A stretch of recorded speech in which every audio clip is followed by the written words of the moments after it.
Until the couple saw their son on the verge of starvation, they suddenly remembered that 20 years ago, during their divorce, they had accidentally left their son at the entrance of the Civil Affairs Office. At the time of the divorce, they both assumed the other had taken the child. Freed from the constraints of family, the man worked hard and eventually became a billionaire tycoon. The wife also put in great effort and rose to the rank of a 7-star general. Both of them had believed their son was living comfortably with the other parent. But upon returning to the country, they learned that he had suffered greatly over the years. They immediately mobilized all their resources to search for him. Little did they know, their son had been surviving by working as a laborer on construction sites, using his hard-earned wages to support his girlfriend through college. In the end, his girlfriend looked down on his poverty and married a wealthy heir instead. The wealthy heir went so far as to humiliate him in public, using a photo of him with his parents to force him to kneel. Even that wasn't enough, the heir cruelly tore up the only remaining family photo the young man had, then forced him to swallow the shredded pieces. At that critical moment, the tycoon and the 7-star general arrived just in time. Seeing his parents after 20 years, the young man was overwhelmed with emotion, and the family of 3 embraced, crying bitterly. But this heartwarming moment was interrupted by the girlfriend's mother, who declared that the young man was unworthy of marrying her daughter, and demanded that the couple take their son and leave immediately. The tycoon was instantly enraged. Upon hearing from his assistant that this woman was his son's future mother-in-law,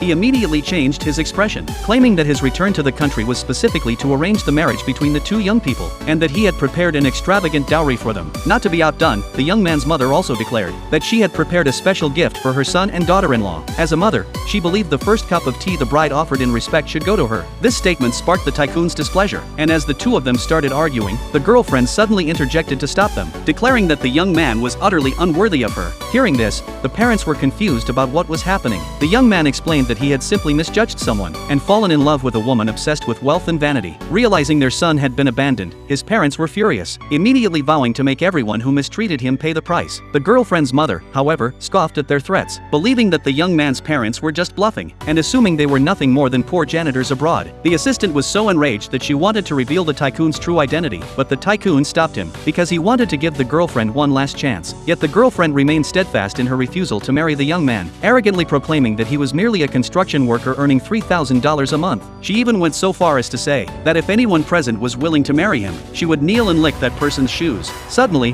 her best friend spoke up, declaring that she was willing to marry him. It turned out that the best friend had secretly admired the young man for a long time. Now, she decided to compete fairly for his heart. The wealthy heir sneered at the idea, mocking the young man's low salary, but the best friend remained unfazed, stating that she loved the young man for who he was, not for his money. Hearing this, the tycoon was overjoyed. He had originally prepared a dowry worth hundreds of billions for the girlfriend's family, but now, he decided to give it to the best friend instead, declaring that she would be his daughter-in-law. The young man had always believed his parents were poor laborers working abroad, and feared the best friend would dislike his family's lack of wealth. To his surprise, the best friend didn't care at all. However, the young man's parents felt guilty. After all, one was a billionaire tycoon, and the other was a 7-star general. Yet they had left their son alone in the country for 20 years, afraid that their son would resent them upon learning the truth. They changed into simple clothing and disguised themselves as poor people, ordering their subordinates to take away the dowry to avoid exposing their real identities. Unexpectedly, the subordinates delivering the dowry experienced a signal failure, and misheard their instructions, ultimately carrying the dowry, worth hundreds of billions, straight into the banquet hall.